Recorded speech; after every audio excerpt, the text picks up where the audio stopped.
তালিবানের সঙ্গে সংঘাতের আবহে আফগানদের দেশ ছাড়তে বলল পাকিস্তান। বলা হলো পুরনো সম্পর্ক অতীত। গত এক সপ্তাহ ধরে পাকিস্তান এবং আফগানিস্তানের মধ্যে সংঘর্ষ চলছে।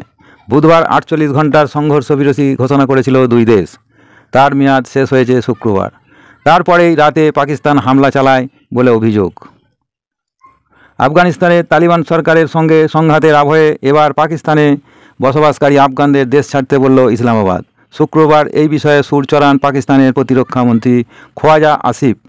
সমাজ মাধ্যমে তিনি লেখেন, পাকিস্তানের মাটিতে থাকা সব আফগানকে তাদের জন্মভূমিতে ফিরে যেতে হবে। কাবুলের সঙ্গে ইসলামাবাদের সম্পর্ক আগের মতো নেই বলেও জানান তিনি। গত এক সপ্তাহ ধরে পাকিস্তান এবং আফগানিস্তানের মধ্যে সংঘর্ষ চলছে।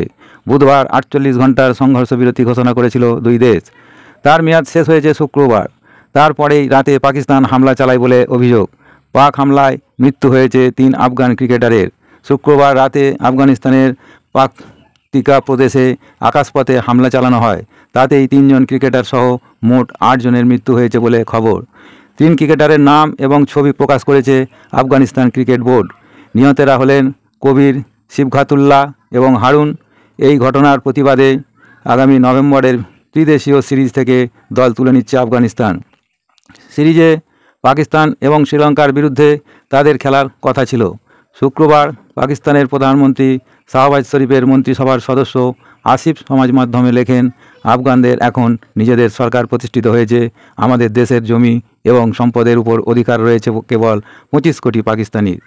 একই সঙ্গে আফগানিস্তানের সঙ্গে তাদের সম্পর্কের সমীকরণ ব্যাখ্যা করে পাক প্রতিরক্ষামন্ত্রী লেখেন, পাকিস্তান কাবুলের সঙ্গে আগের মতো সম্পর্ক আর রাখতে পারবে না।